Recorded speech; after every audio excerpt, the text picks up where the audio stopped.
Guys, কি অবস্থা সবার? আশা করি আপনারা সবাই ভালো আছেন। জি, আপনাদের দোয়ায় আমিও ভালো আছি। তো আজকে যে বিষয়টি নিয়ে কথা বলবো সেটা হচ্ছে আপনারা সম্পূর্ণ ভেরিফাইড একটু OneXBet অ্যাকাউন্ট কিভাবে ক্রিয়েট করবেন, তা আবার ভোটার আইডি কার্ড ছাড়া। তো এই সম্পূর্ণ প্রসেসটি আজকের এই ভিডিওতে আমি আপনাদেরকে দেখিয়ে দেব। আমাদের এই সম্পূর্ণ ভিডিওটি দেখবেন এবং আমি যেভাবে অ্যাকাউন্টটি ক্রিয়েট করেছি আপনারা ট্রাই করবেন সেভাবে অ্যাকাউন্টটি ক্রিয়েট করার। তো বেশি দেরি না করে চলুন শুরু করা যাক। তো অ্যাকাউন্টটি ক্রিয়েট করার জন্য আপনাকে প্রথমে গুগল থেকে OneXBet অ্যাপসটা ডাউনলোড করে ইনস্টল করতে হবে। ইনস্টল করার পরে প্রবেশ করবেন। প্রবেশ করার পর দেখবেন এমন একটা ইন্টারফেস দেখিয়েছে। তো এইখান থেকে আপনি অ্যাকাউন্টে ভেরিফিকেশন করার জন্য দুইটি স্টেপ ফলো করবেন। একটা হচ্ছে আপনার অ্যাকাউন্টটা প্রথমে ক্রিয়েট করতে হবে, তারপরে ভেরিফাই করতে হবে। তো ক্রিয়েট করার জন্য আপনার এই ইন্টারফেসের একদম উপরে দেখেন লেখা আছে রেজিস্ট্রেশন, এইখানে ক্লিক করবেন। ক্লিক করার পরে তারপরে দেখেন লেখা আছে ইন ওয়ান ক্লিক, এইখানে ক্লিক করবেন।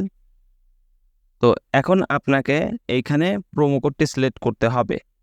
তো এই ইন্টারফেসে যেমন আছে তেমনই থাকবে, শুধু প্রোমো কোডের এইখানে আপনাকে লিখতে হবে NAF7। একটু ভালো করে খেয়াল করে দেখুন, NAF7। অবশ্যই আপনি এই অফিসিয়াল প্রোমো কোডটি দিবেন, কারণ এটি দিলে আপনারা পাবেন 100% বোনাস।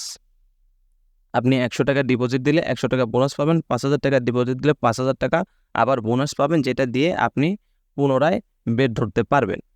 তো এইখানে প্রোমো কোডটি দেওয়ার পরে নিচে দেখেন এই ঘর আছে, ঘরটিতে একটা ক্লিক করে দেবেন। ক্লিক করে দেওয়ার পরে তার নিচে দেখেন রেজিস্টার লেখা আছে, এই রেজিস্টারে ক্লিক করবেন। তো ক্লিক করার পর দেখবেন আপনাকে কিছু ক্যাপচা সলভ করতে দিয়েছে। তো ক্যাপচাগুলো সলভ করে দেবেন।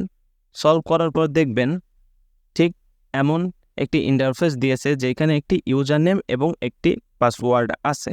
তো এইটা হচ্ছে আপনার অ্যাকাউন্টের লগইন ইউজার নেম এবং পাসওয়ার্ড, যেটি দ্বারা আপনার অ্যাকাউন্টে আপনি লগইন করতে পারবেন। মানে আপনার অ্যাকাউন্টে ক্রিয়েট হয়ে গেল। এখন আপনার ক্রিয়েট অ্যাকাউন্টের লগইন ইউজার নেম এবং পাসওয়ার্ড এইটা। তো এইটা লগইন করে এখন আপনাকে বেটিং করার জন্য আপনার অ্যাকাউন্টটি ভেরিফাই করতে হবে। অ্যাকাউন্টে লগইন করে নেওয়ার পর দেখবেন এমন একটা ইন্টারফেস শো করেছে। তো এইখান থেকে আপনাকে অ্যাকাউন্টটি এখন ভেরিফাই করতে হবে। আপনি অ্যাকাউন্টটি ক্রিয়েট করে ফেলেছেন, এখন ভেরিফাইয়ের পালা। দেন নিচে কয়েকটি বার আছে, এখানে আছে মেনু বার, মেনুতে ক্লিক করবেন। তো তারপরে একদম উপরে দেখেন আছে পার্সোনাল প্রোফাইল। এই যে এখানে পার্সোনাল প্রোফাইল, এখানে ক্লিক করবেন। তো তারপরে এই যে মাঝ বরাবর দেখেন ফোন নাম্বার এবং ইমেইল, এখান থেকে প্রথমে আপনাকে যে কোনো একটি লিঙ্ক করে নিতে হবে। তো এখান থেকে আমি আপাতত ফোন নাম্বারের কথা সাজেস্ট করব, যে ফোন নাম্বারটি আপনারা লিঙ্ক করে নেবেন। ফোন নাম্বারটি লিঙ্ক করার জন্য এই যে লিঙ্ক আছে, এইখানে ক্লিক করবেন। ক্লিক করার পর এখানে আপনার ফোন নাম্বারটি দেবেন। দেখেন কোডে 0 দেওয়াই আছে, 1 থেকে শুরু করবেন। তো আমি আপাতত যে কোনো একটা নাম্বার দিয়ে দিলাম। তো তারপরে এখান থেকে নেক্সট করে দেবেন। নেক্সট করে দেওয়ার পরে দেখবেন আপনাকে ক্যাপচা আবার সলভ করতে দিছে, ক্যাপচাগুলো সলভ করে দেবেন। সলভ করে দেওয়ার পরে কোড পাঠানোর কথা বলবে। তো কোডটা সেন্ড কোডে ক্লিক করে আপনার ফোন নাম্বারের কোডটা এখানে বসাই দেবেন। বসাই দেওয়ার পরে অ্যাক্টিভ করলেই আপনার ফোন নাম্বারটি অ্যাড হয়ে যাবে। তো আমি আপাতত অ্যাক্টিভ করবো না, আমি এখান থেকে বের হয়ে গেলাম। তো ফোন নাম্বারটি অ্যাড করার পরে একদম উপরে দেখেন লেখা আছে ইন্টার ডিটেলস, এইখানে ক্লিক করবেন। তো ক্লিক করার পর এখানে আপনার কিছু ব্যক্তিগত ইনফরমেশন দেওয়া লাগবে। তো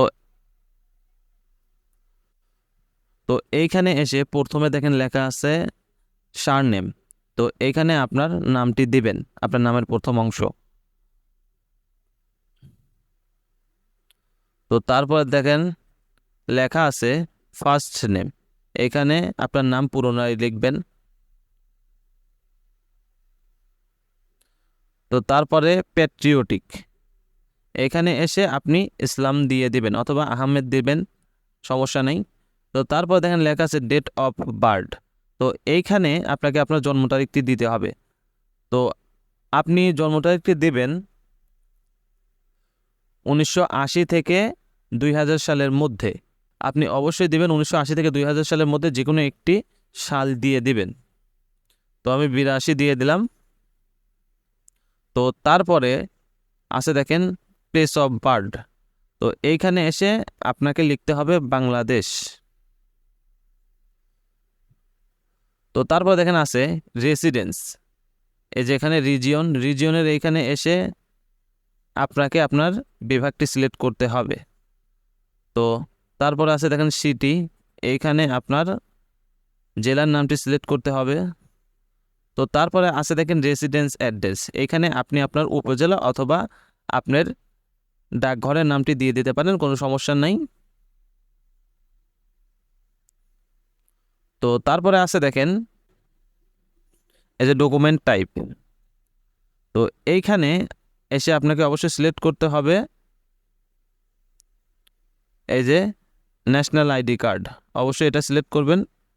তো তারপর দেখেন আছে সিরিজ নাম্বার, এইখানে এসে আপনি লিখবেন 1। তো তারপর আছে দেখেন ডকুমেন্ট নাম্বার, এইখানে এসে বাম পাশের স্ক্রিনে দেখেন দিয়েছি আমি কয়েকটি সংখ্যা, এই স্ক্রিনের যে সংখ্যাগুলো আছে তার শেষের 4টি সংখ্যা আপনি পরিবর্তন করে দিবেন। 4টি দিতে পারেন, 2টি দিতে পারেন, 3টি দিতে পারেন, সমস্যা নাই, যে কোনো 4টি অথবা 2টি আপনি পরিবর্তন করে দিবেন। বসায় দেওয়ার পরে তার নিচে আছে দেখেন ইস্যু ডেট, তো এইখানে এসে আপনি দিবেন 2010 থেকে 2020 সালের মধ্যে যে কোনো একটি সাল দিয়ে দিবেন। তো আমি 2013 দিয়ে দিলাম। তো তারপরে দেখেন আছে ইস্যুড বাই, তো এইখানে এসে আপনি লিখবেন বাংলাদেশ গভর্নমেন্ট। তো এই সকল কিছু কমপ্লিট হওয়ার পরে এই যে সেভ অপশান আছে, সেভ অপশানে ক্লিক করবেন, আপনার অ্যাকাউন্টে সম্পূর্ণ ভেরিফাই হয়ে যাবে। তো যারা আমার দেখানো টেকনিক বা নিয়মে রেজিস্ট্রেশন করবেন তাদের অ্যাকাউন্টে সম্পূর্ণ ভেরিফাইড হয়ে যাবে, কোনো প্রকার সমস্যা হবে না, গেম খেলতে পারবেন, বেটিং করতে পারবেন, সমস্যা নেই। আর যারা চাচ্ছেন না আমি ভোটার আইডি কার্ড দিয়েই করব, আমার কাছে কিছু লিগ্যাল ইনফরমেশান আছে যেগুলো দিয়ে আমি আপনাকে করে দিতে পারবো, কিন্তু এর বদলে আপনাকে কিছু পেইড করতে হবে। তো যারা করতে চান কমেন্ট বক্সে আমার নাম্বার দেওয়া থাকবে, হোয়াটসঅ্যাপ নাম্বার, হোয়াটসঅ্যাপে যোগাযোগ করবেন।